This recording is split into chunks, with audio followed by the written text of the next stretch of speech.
Hello students, I am doctor Raju Sharma. आज हम अध्ययन करेंगे महासागरीय तरंगों का।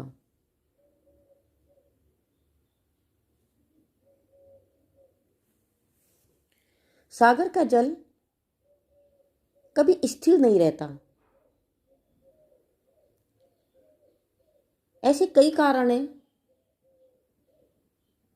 जिनके कारण इसमें गति होती रहती है।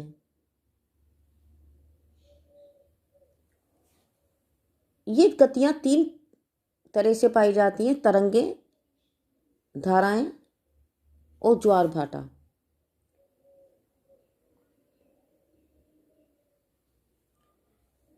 वायु की प्रवाह गति से सागरीय जल में तरंगें उत्पन्न होती हैं और ऐसा प्रतीत होता है कि ऐसी जल तरंग से जल आगे बढ़ रहा है, लेकिन वास्तविकता यह है कि तरंग द्वारा जल का स्थानांतरण नहीं होता है।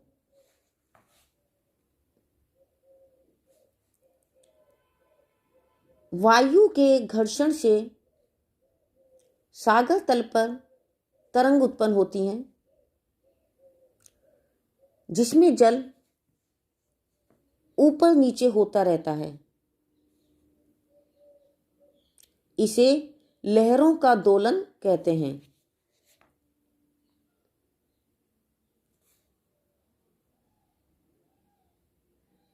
तरंगें सागरीय जल की सतह के समांतर नहीं होती हैं, बल्कि उनका कुछ भाग ऊपर उठ जाता है और कुछ भाग नीचा हो जाता है। तरंग की आकृति सामान्यतः चक्रीय होती है, जिसका शिखर नुकीला होता है और गर्त गोलाई लिए हुए होता है। इस तरह से प्रत्येक तरंग के दो भाग होते हैं। तरंग का सर्वाधिक ऊंचा उठा भाग शीर्ष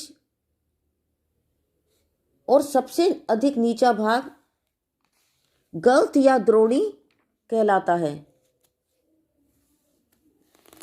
दो शीर्षों के बीच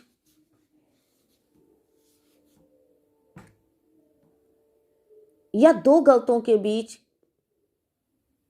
की क्षैतिज दूरी तरंग की लंबाई कहलाती है।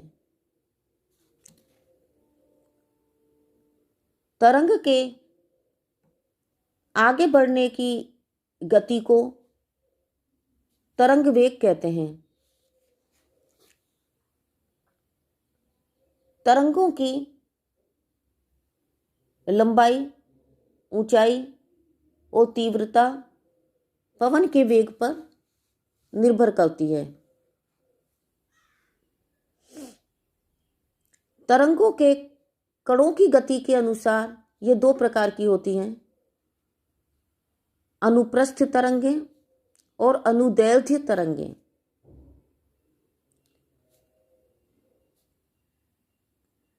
अनुप्रस्थ तरंगों में कण ऊपर नीचे होते रहते हैं।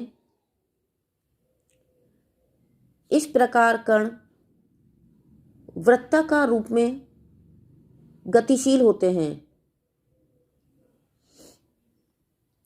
इस तरंग में जल की गति अग्रभाग में नीचे की ओर और शीर्ष पर ऊपर की ओर और द्रोणी में पीछे की ओर और पृष्ठभाग में नीचे की ओर होती है। अनुदैर्ध्य तरंगों में कण एक ही सीध में विस्थापित होते हैं और जल एक ही दिशा में गतिशील होता है। जैसे जैसे तरंगें तट की ओर अग्रसर होती हैं, वैसे वैसे सागर जल की गहराई कम होती जाती है और तरंग का निचला भाग तली से रगड़ खाना आरंभ कर देता है। इसलिए तरंग की लंबाई उसके शीर्ष की ऊंचाई के अनुपात में कम हो जाती है। उनकी चाल धीमी हो जाती है, जिससे उनका शीर्ष मुड़ जाता है। ऐसी तरंगें जब किनारे पर पहुंचती हैं तो उनका मुड़ा हुआ शीर्ष तट से टकराकर टूट जाता है। तटों पर इन टूटी हुई तरंगों को फेनिल तरंग कहा जाता है। जल में जब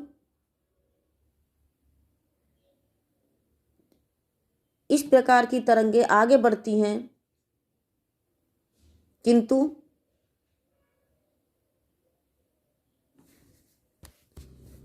ऐसा होता नहीं है। अब तरंगें आगे नहीं बढ़ती, बल्कि जल तट की ओर बढ़ता है। तट की ओर बढ़ते हुए जल को उद्वावन कहते हैं। जब यह जल तट से टकराकर वापस सागर की ओर लौटता है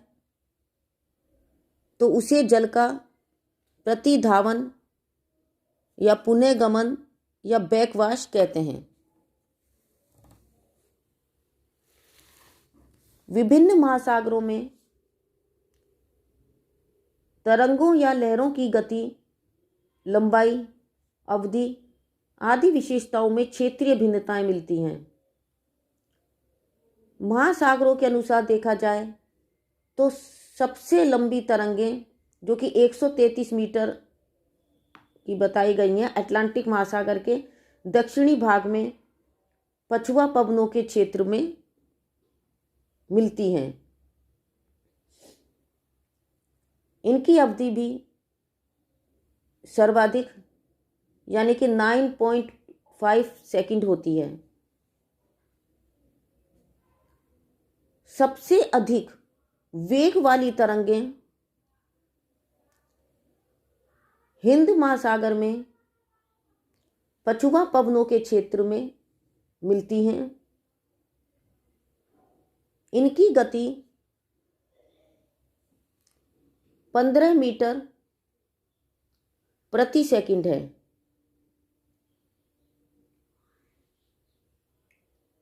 हिंद महासागर में तरंगों की लंबाई भी पर्याप्त होती है।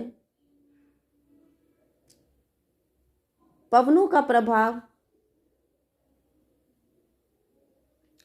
तट से दूर अधिक होने के कारण तट के निकट इनकी ऊंचाई कम और तट से दूर अधिक होती है। तूफानी दशाओं में तरंगों की ऊंचाई लगभग 40 मीटर तक अंकित की गई है। तो बच्चों, आज हमने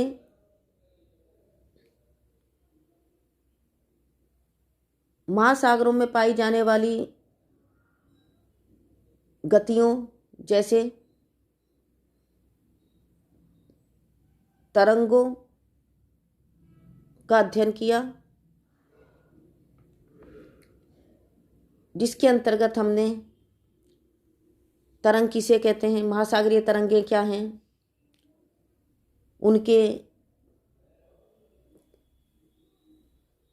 कौन कौन से भाग होते हैं, कौन कौन से प्रकार हैं और उनकी क्या विशेषताएं हैं, इन तरंगों का वितरण आदि का अध्ययन किया। आज के लिए बस इतना ही। Thank you.